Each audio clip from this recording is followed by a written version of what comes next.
السلام عليكم ورحمة الله وبركاته. ازيكم يا حبايب قلب؟ عاملين ايه؟ انا شيماء العدوي، دي قناتي. احنا ان شاء الله النهاردة هنعمل مع بعض معمول التمر بطريقة سهلة وبسيطة وبدون تعقيد. عايزة اقولك هخليكي استاذة فيه، وهقولك على كل الاسرار جوه الفيديو اللي تطلع معاكي الوصفة ناجحة والرسمة بارزة كده زي ما انتم ملاحظين، وايه الاسباب اللي تخلي التمر يشقق معاكي اثناء التسوية. انا عارفة ان انتم ممكن تعملوا الوصفة وساعة التسوية تبوظوا كل حاجة. ان شاء الله هنعرف النهاردة طريقة التسوية المظبوطة اللي تطلع معاكي المعمول مظبوط من غير ما يشقق معاكي. ده غير كمان ان المقادير بتاعته مظبوطه بالملي وبالجرام يا جماعه، وهنقول المقادير في صندوق الوصف بالجرامات وبالكوبايه. عايزه اقول لكم دايب دوب كده وفي نفس الوقت ماسك نفسه. يا ريت بقى كل اللي حابب يكمل معانا الطريقه والفيديو، يا ريت ما تنسوش اللايك والشير والاشتراك في القناه، واهم حاجه تفعلوا زر الجرس على كلمه الكل علشان يوصلكوا اشعار بكل فيديو جديد هننزله ان شاء الله. ودلوقتي بقى يلا بينا نسمي ونصلي على الرسول عليه أفضل الصلاة والسلام ونبدأ في الطريقة. وأول حاجة معانا النهاردة في الطريقة معانا كده كوبايتين من الزبدة، وتقدري تستبدليهم بكوبايتين من السمنة عادي خالص، بس أهم حاجة السمنة تكون ساقعة من التلاجة. إنما لو هتستخدمي الزبدة تكون لينة كده وبدرجة حرارة الغرفة، لأن الزبدة المصنعة يا جماعة لما نيجي نطلعها بره التلاجة بتبقى بالقوام ده بالظبط. طيب لو انت بقى هتعايري بالكوبايات اللي حجمها 250 مللي زي اللي انا معايره بها دي، يبقى تمام، هتاخدي كده كوبايتين من الزبده اللينه.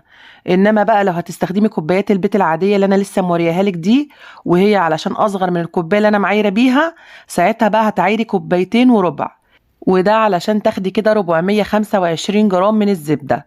يبقى كده احنا عرفنا ان وزن الزبده اللي موجوده في الكوبايتين وزنها 425 جرام. يبقى كده احنا فهمنا لو هتعايري في الكوبايات اللي هي حجمها 250 مللي زي اللي انا معايره بها دي، هتعبي كده كوبايتين من الزبده اللينه او 425 جرام من الزبده اللينه. انما لو هتعبي بقى في كوبايات البيت العاديه اللي هي اصغر من دي، ساعتها هتحطي كده كوبايتين وربع من الزبده. انت طبعا لو هتستخدمي الميزان مش شرط تعايري في الكوبايات، عايره على طول وحطي. بعد كده بقى بنفس المقدار بتاع الكوباية، يعني نفس حجم الكوباية اللي عيرتي بيها الزبدة، هحط كده كوباية من السكر المطحون. وزن السكر اللي انا حطيته وزنه كده 150 جرام. هقلب بقى السكر في المرحلة دي كده مع الزبدة علشان خاطر لما اجي اضربه بالمضرب ما يطرش معايا. لو انتي ما عندكيش المضرب الكهربائي اضربيها بايديكي او بالمضرب اليدوي. كل الناس كانوا بيعملوا كل حاجة بايديهم زمان، ما كانش فيه مضرب كهربائي. دلوقتي بقى زي ما انتوا شايفين هضرب بقى الزبدة مع السكر كده لغاية لما لونهم يفتح معايا.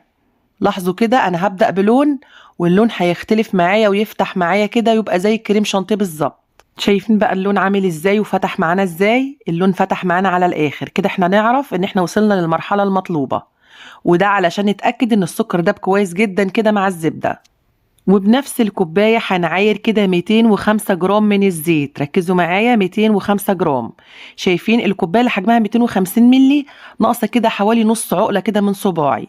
انما انت بقى لو هتعايري بكوبايات البيت العادية اللي هي الصغيرة دي، ساعتها هتملي كده كوباية كده مليانة على الاخر، مش فيها اي فراغات خالص، علشان تاخدي كده 205 جرام من الزيت.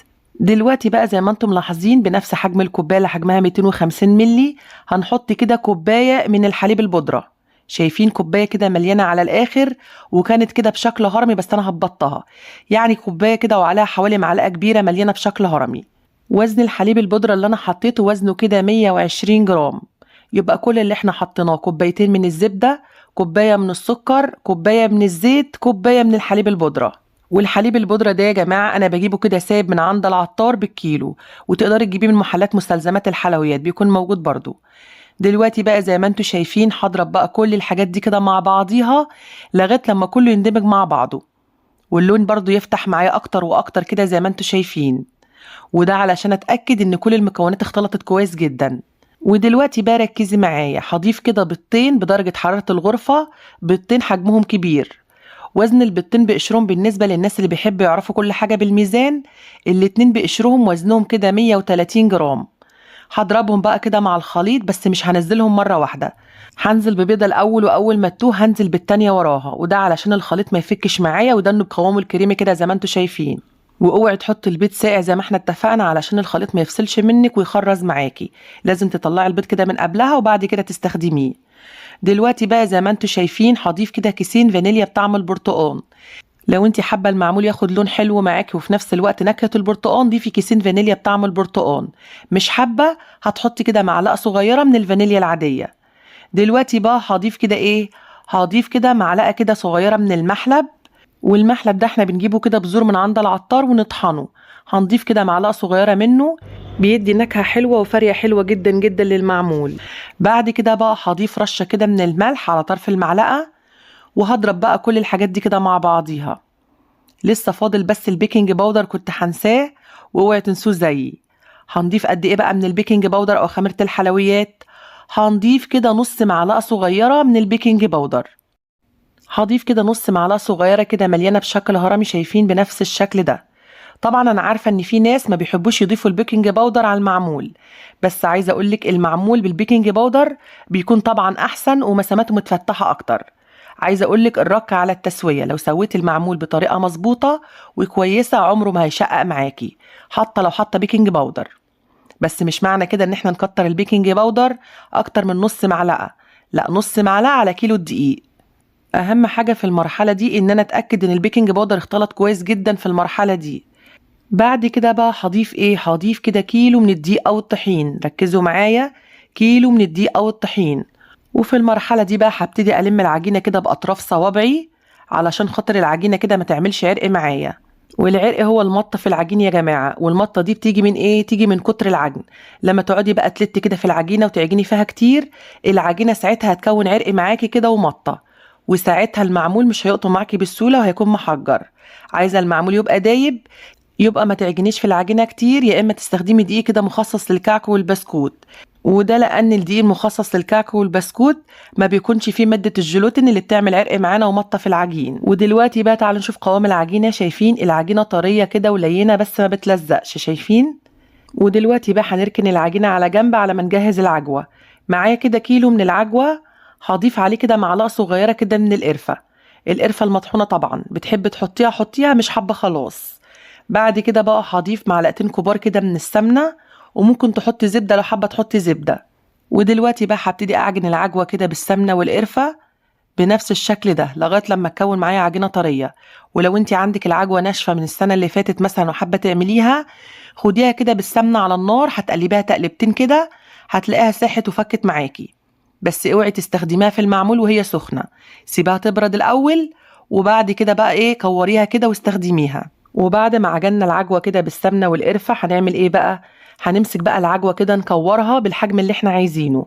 انا بالنسبة لي هكورها كده حوالي 7 جرام، يعني قد كده البلية الكبيرة، شايفين بنفس الحجم ده.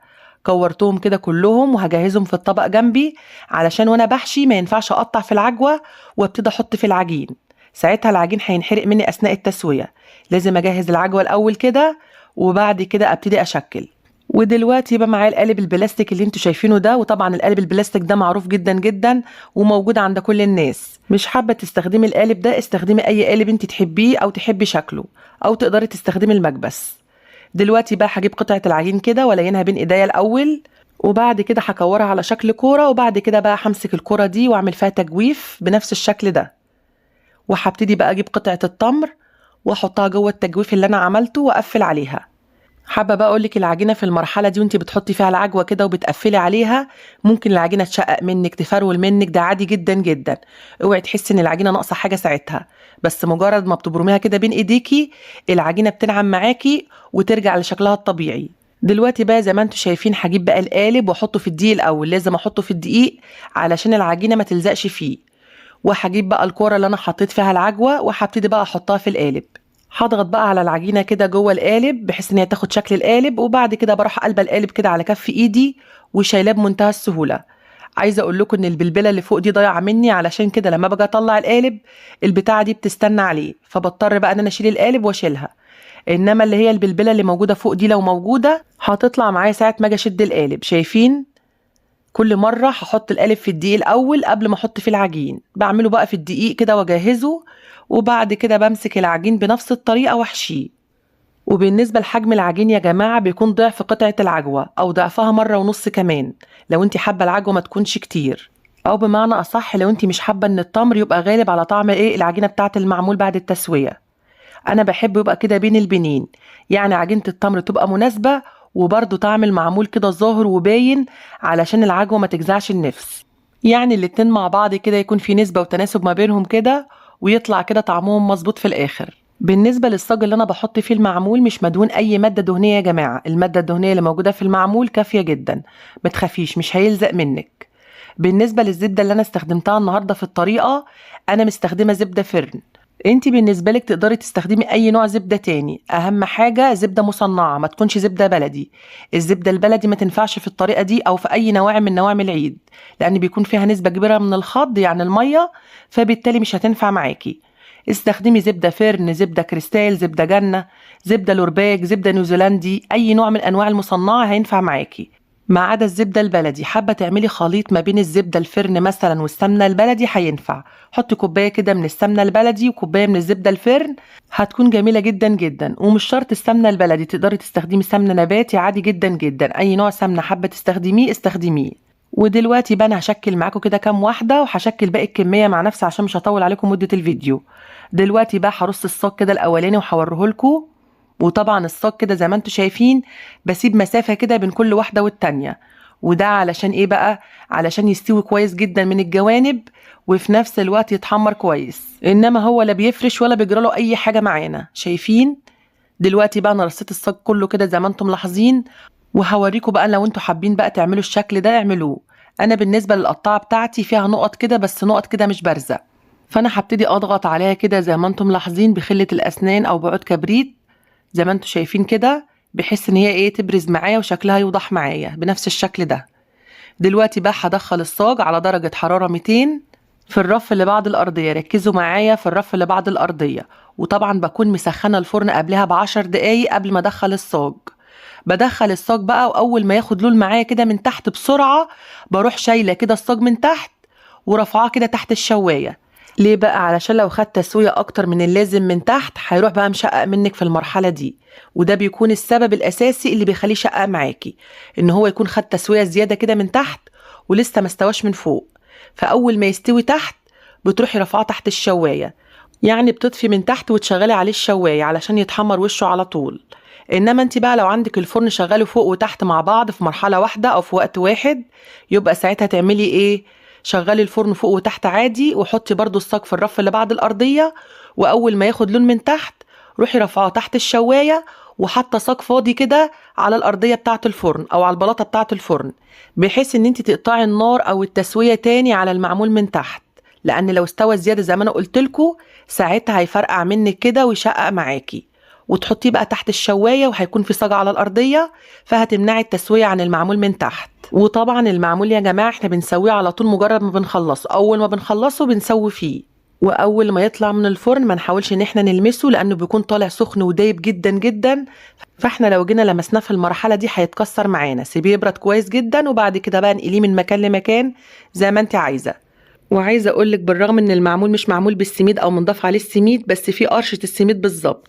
انت بقى لو حابة تشوفي المعمول اللي منضاف عليه سميد طريقته موجودة على القناة، هتكتبي المعمول بالسميد والطحين وجنبه اسمه تبحثي. القناة دي موجودة على اليوتيوب يا جماعة. ودلوقتي بقى يا ريت كل اللي وصل للحتة دي من الفيديو ما ينساش بقى يحط اللايك. الفيديو جميل وكله معلومات ويستاهل لايك، وهسيب لكم المقادير تحت في صندوق الوصف بالجرامات وبالكوباية. واللي ما يعرفش مكان صندوق الوصف يضغط على عنوان الفيديو او يدوس عليه هيظهر له كلمة المزيد، هيضغط على كلمة المزيد هيظهر له تحت صندوق الوصف بالجرامات وبالكوباية. دلوقتي بقى زي ما انتم شايفين المعمول ولا غلطة.